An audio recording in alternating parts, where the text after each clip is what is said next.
minus 80 degrees Celsius, and she is already on her feet, torch in hand. I do not yet know how Anya Oklopkova ended up here, standing bareheaded in the mouth of a lambing pen, waving a branch of burning birch at something that breathes just beyond the edge of the light. I will learn that later.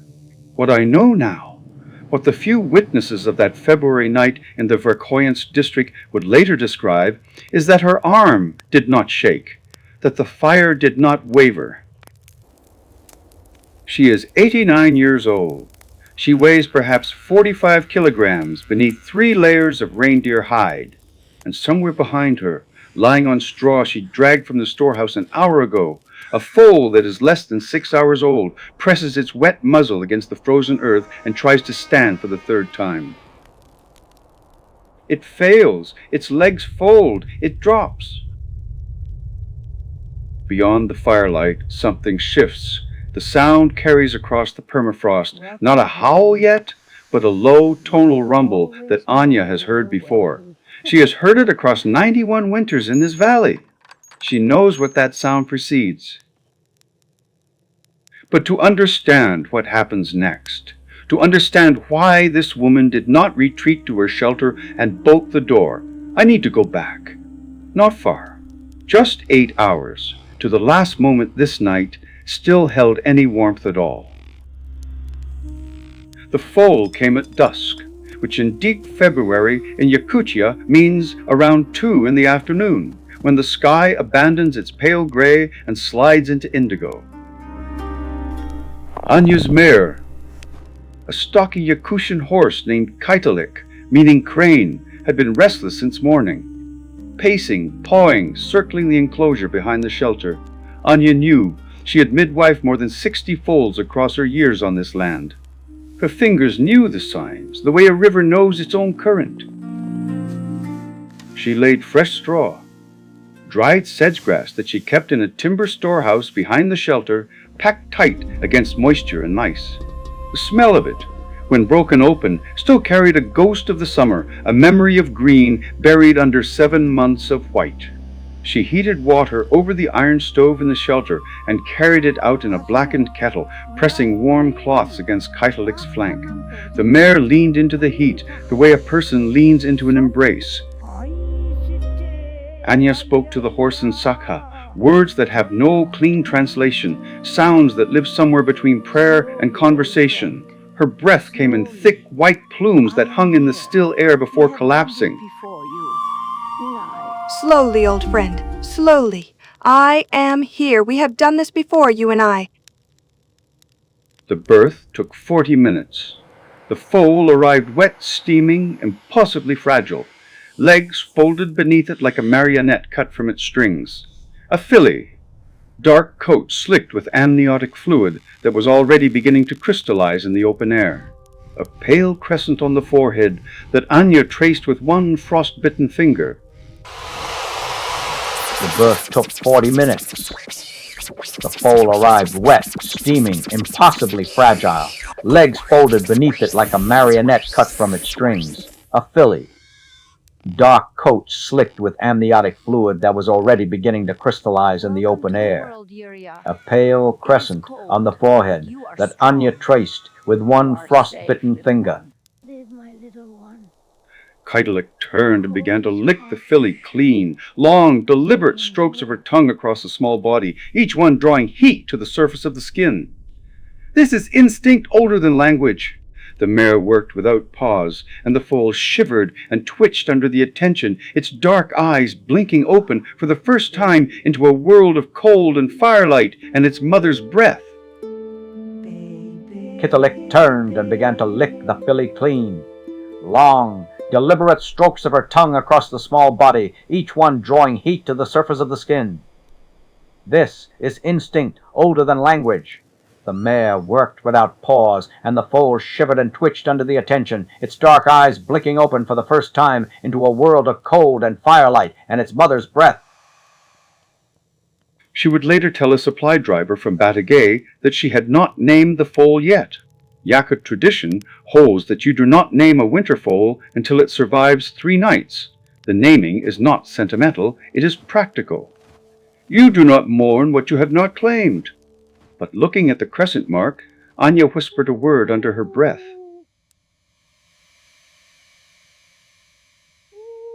She would later tell a supply driver from Batagay that she had not named the foal yet. Yakut tradition holds that you do not name a winter foal until it survives 3 nights. The naming is not sentimental, it is practical. You do not mourn what you have not claimed. But looking at the crescent mark, Anya whispered a word under her breath. I need help. Dawn! She whispered it, the way you'd whisper a dare to the cold itself. Dawn. She whispered it, the way you'd whisper a dare to the cold itself. For the first 2 hours, everything held. The foal nursed. Kaitalik stood steady. Anya fed the stove, layered the pen with straw, and allowed herself, for one brief suspended moment, to feel something close to relief. I made the only choice. For the first 2 hours, everything held. The foal nursed. Kitalik stood steady.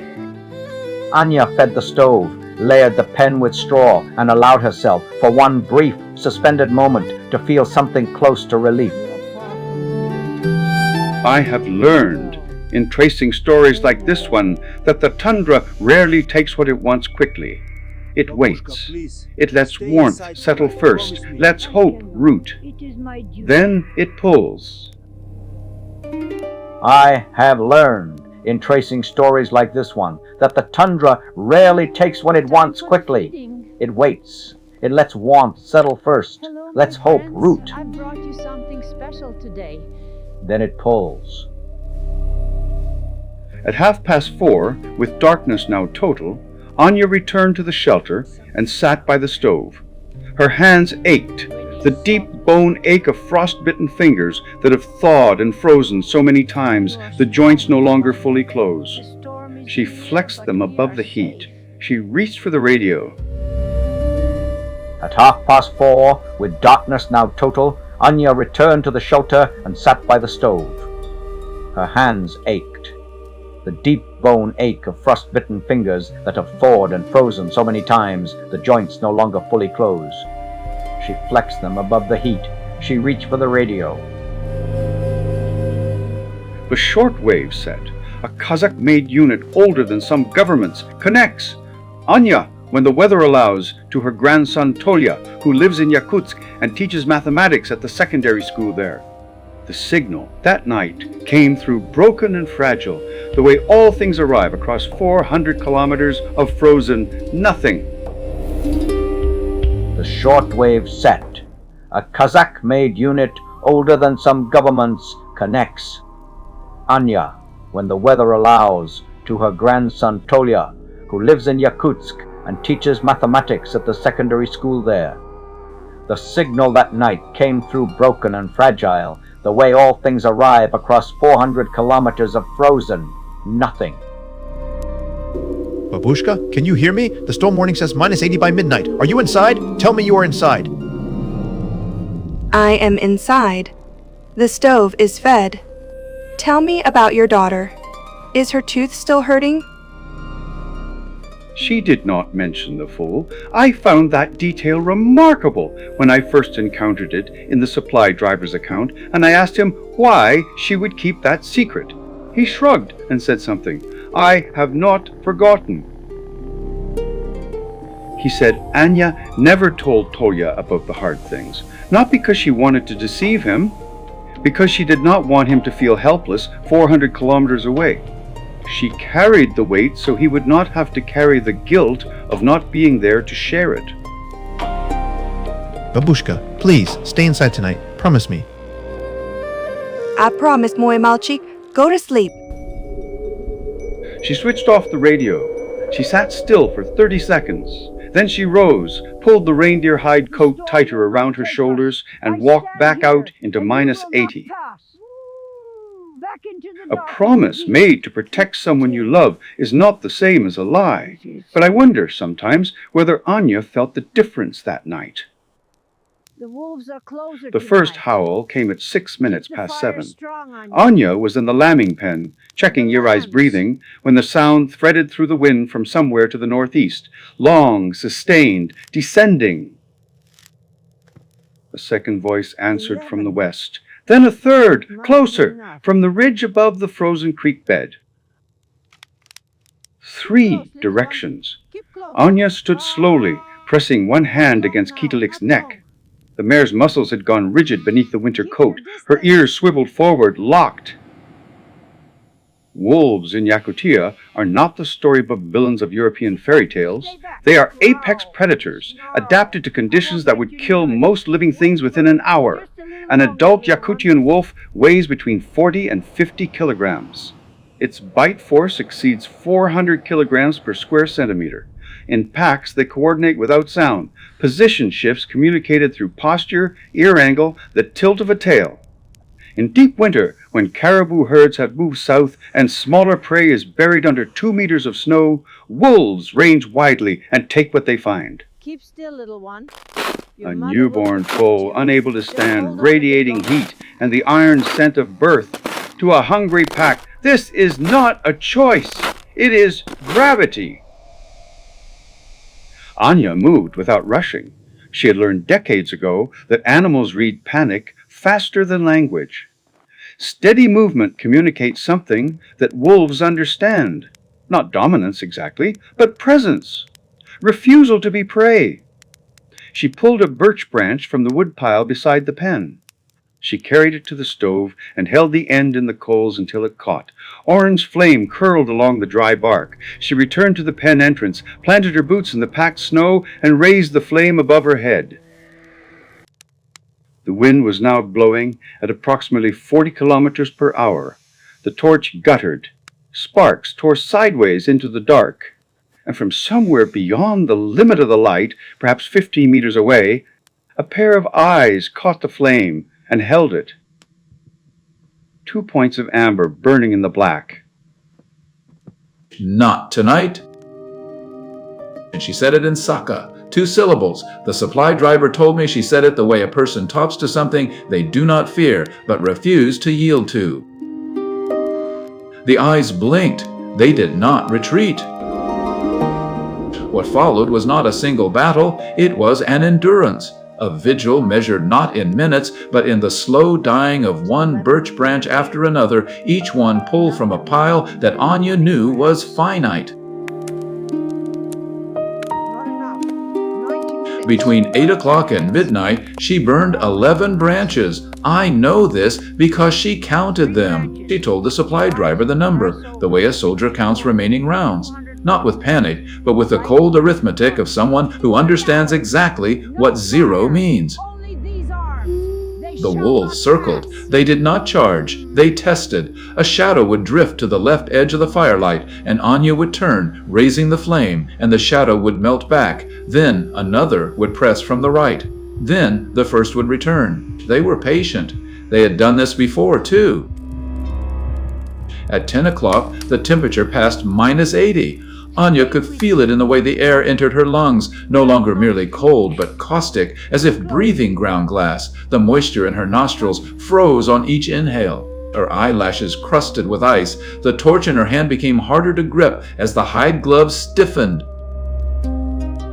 Behind her, Yuria lay on the straw, trembling. The foal had stopped trying to stand. Kaitalik stood over her offspring, head lowered, steam pouring from her nostrils in thick plumes that the wind shredded instantly. The mare had not moved from that position in 4 hours. I have thought often about what sustained Anya during those middle hours, the ones between midnight and 3 in the morning, when the body reaches its lowest ebb and the mind begins to negotiate with surrender. She did not speak of courage when asked. She did not speak of duty or love or the sacred bond between a herder and her animals, though all those words belonged to what she did. What she told the supply driver was simpler. She said the foal was warm when she pressed her hand against its side, and as long as it was warm, she could not go inside. We are strong. That is the entire calculus. That is the mathematics of devotion reduced to its single variable, warmth. If warmth, then stay. If no warmth, then it is already over, and it was not over. There is a moment in this story where I believe the only honest thing to do is stop talking. Anya described it to the supply driver as a stillness that fell around 1 o'clock in the morning. A pause in the wind, a brief lull where even the wolves went silent. Everything stopped. The only sounds were the fire, the foal's breathing, and the vast, indifferent hum of the permafrost itself. At 2:30 in the morning, the 11th branch burned to its end. Anya held the last coal of it in her gloved hand and looked at the woodpile. 3 branches remained. At the rate she was burning them, she had perhaps 90 minutes of fire. Dawn was still 4 hours away.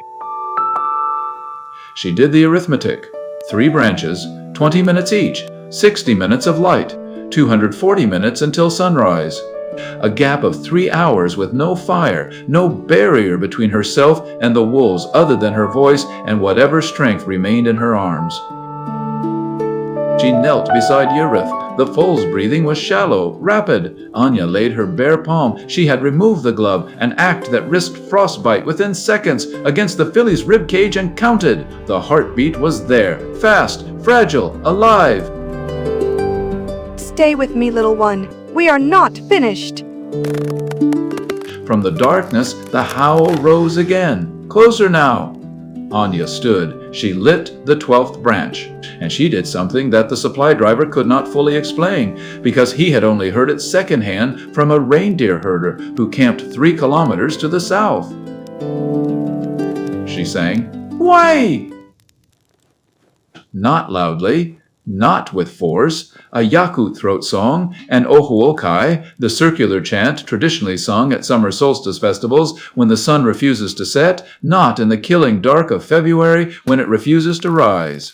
The melody is low, repetitive, almost droning, built on harmonics that vibrate in the chest and the skull simultaneously. In the stillness of -80, where the air itself seems to solidify, that sound would have carried for kilometers across the flat tundra, a human voice threading through wind and silence and cold. The herder 3 kilometers to the south said he heard it. He thought it was the wind playing tricks, the way deep cold sometimes makes the larch trees groan. He did not investigate. He told me later he wishes he had. I do not pretend to understand the science of it fully, whether it was the frequency, the unexpectedness, the sheer strangeness of a human voice singing calmly in the face of predation. Biologists I have spoken to suggest that wolves respond to unfamiliar sounds with caution rather than aggression, that a sustained vocal pattern may register as a territorial claim. Perhaps, or perhaps there is something older at work, something that exists in the space between a woman's voice and a winter night that neither science nor superstition can fully name.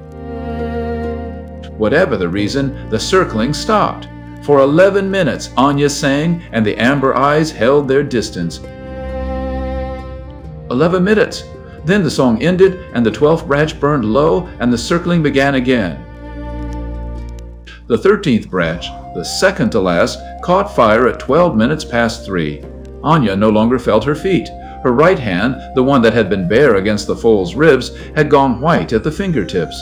She could not close it fully. At 4 o'clock, the 13th branch died. 1 remained. Anya held it unlit. She looked into the darkness where she knew the wolves waited. She looked behind her at Uri, at Kaitalik standing sentinel. I have tried to reconstruct what that moment held. An 89-year-old woman alone on the permafrost in the coldest inhabited place on earth, with 1 branch and 90 minutes of dark between her and daylight. I cannot claim to know her thoughts. I can only report what she did. She did not light the last branch. She set it down. She walked to Kaitalik and pressed her forehead against the mare's neck. She stood there for what the southern herder later estimated, by the silence, to be a full minute. Then she picked up the iron kettle from beside the stove grate, walked to the pen entrance, and struck it against the wooden post. I have enough for 2 or 3. The sound, metal against frozen larch, cracked through the valley like a rifle shot. She struck it again, and again. A rhythm, steady, unyielding. Each impact sent a shockwave through air so cold it had become almost a solid. The wolves broke. Not all at once. The nearest pair retreated first, their shadows dissolving into the tree line. The third followed seconds later. The fourth, the one Anya believed was the pack's lead female, held longest, those amber eyes still burning at the edge of where the firelight had been. Anya struck the kettle one more time, and the eyes turned, and the dark swallowed them. She did not stop striking for another 20 minutes. Long after the wolves were gone, long after the only sounds were the wind and the kettle and the foal's thin breathing. Dawn came at 6:30, a gray line along the southeastern ridge, barely distinguishable from the snow. The temperature had not risen. The cold remained absolute, total, a physical weight pressing against every surface. But the light changed something. It changed the geometry of the night. Shadows that had been formless and infinite resolved into the shapes of larch trees, snowdrifts, the timber frame of the pen. The world returned to itself. Anya was sitting beside Yura with her back against Kaidalik's foreleg. The last branch lay beside her, unburned. The kettle rested in the snow, dented from the striking. She had not needed the final flame. At 7, Yira stood. It took the full 4 attempts. Her legs buckled twice, folding at the knee like paper hinges. The third time, she made it halfway up before sliding sideways into the straw. Anya watched, but did not reach out. She did not steady the foal or guide its legs. On the 4th try, Yuri locked her knees and held, swaying, steam rising from her dark coat in the first thin light. She stood for 10 full seconds, trembling, and then took a step. One step, toward her mother. Anya watched. She let the foal find its own balance, the way she had let 60 others find theirs before, because endurance is not something you give. It is something you witness until it takes root. The supply driver from Batagai arrived at the encampment 2 days later with fuel and flour. He found Anya inside the shelter, her right hand wrapped in cloth, the fingers blistered but intact. The foal was nursing. Kaitalik stood in the pen, calm, as if nothing had happened.